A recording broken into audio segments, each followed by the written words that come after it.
Paul Graham from Optimal Body Personal Training. Today we're going to go through how to do portion control to lose weight without counting calories.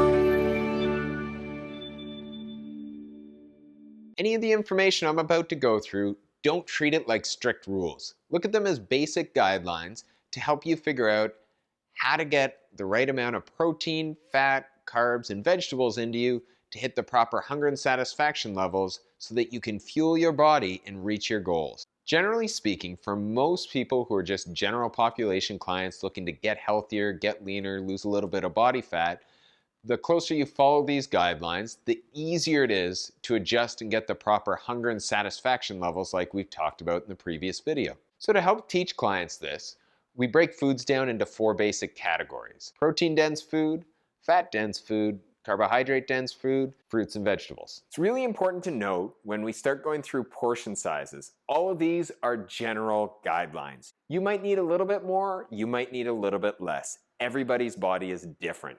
This is where it becomes important to go back to hunger levels. First, we have protein. For females, a serving size is going to be a palm size around, as well as the thickness. For a male, we're going to want to get about 2 palm size servings. So your protein-dense foods are things like meat, fish, lentils, legumes, cottage cheese, Greek yogurt, protein powders, things like this. They help to keep you satisfied, they help you build more lean muscle, and are a really big key to making sure you're not overeating food. It's one of the most common things we see in females where they're not getting enough protein, so they can never really get satisfied and they have to eat a lot more than their body needs. Next, we have healthy fats. For a female, a serving size is going to be about 1 thumb size serving. For a male, it's going to be 2.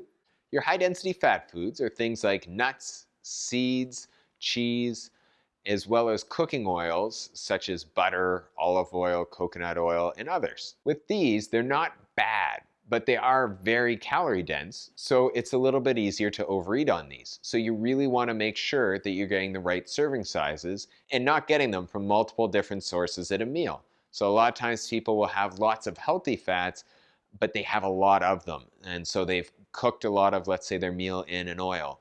Plus they have a salad that has dressing on it with the oil, as well as they're getting some cheese on there. Maybe they also have some nuts or seeds on the salad. So very quickly, the calories start adding up. But these healthy fats are really important because they do help to keep you satisfied. A lot of people are fat phobic because it seems logical to think if I eat fat, that'll get stored as body fat.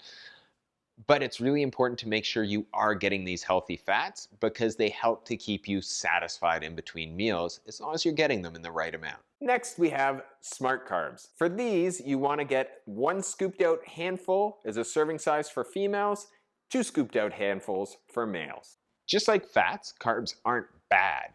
However, again, it's really easy to overeat on certain types of carbohydrates.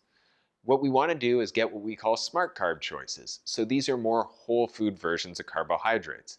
So these would be things like fruit, whole grain rice or wild rice, steel cut oats, sweet potatoes, white potatoes, quinoa, and other similar whole food sources. A lot of times there's a lot of confusion around whole grains. A lot of times people are eating things that are highly processed that have been made from whole grains, but they're at the point where they've been so processed, it's a lot easier to overeat on them. So whenever possible, you want to get them in their whole food version. The reason for this is the more intact the food is, generally speaking, the easier it is to get satisfied on less calories. The example we always use with clients is, imagine if you had half a cup of wild rice that's been steamed.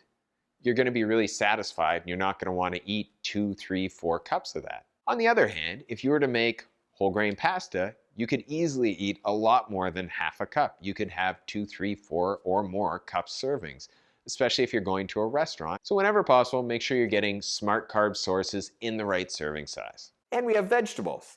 For vegetables, a female is going to want to get about 1 fist-size serving.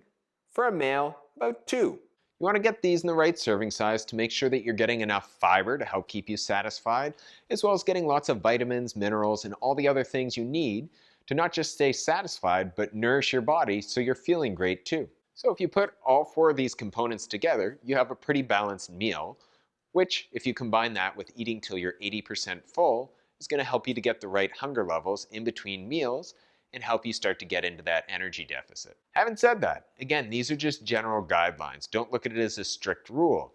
The problem is with strict rules, most people go all or nothing. So if I can't get all four of these components, there's no point in getting any of them. Well, that's not the case. If you can't get your vegetables at a meal, that's all right. Try to get your protein. Try to get your healthy fats. Try to get your smart carbs.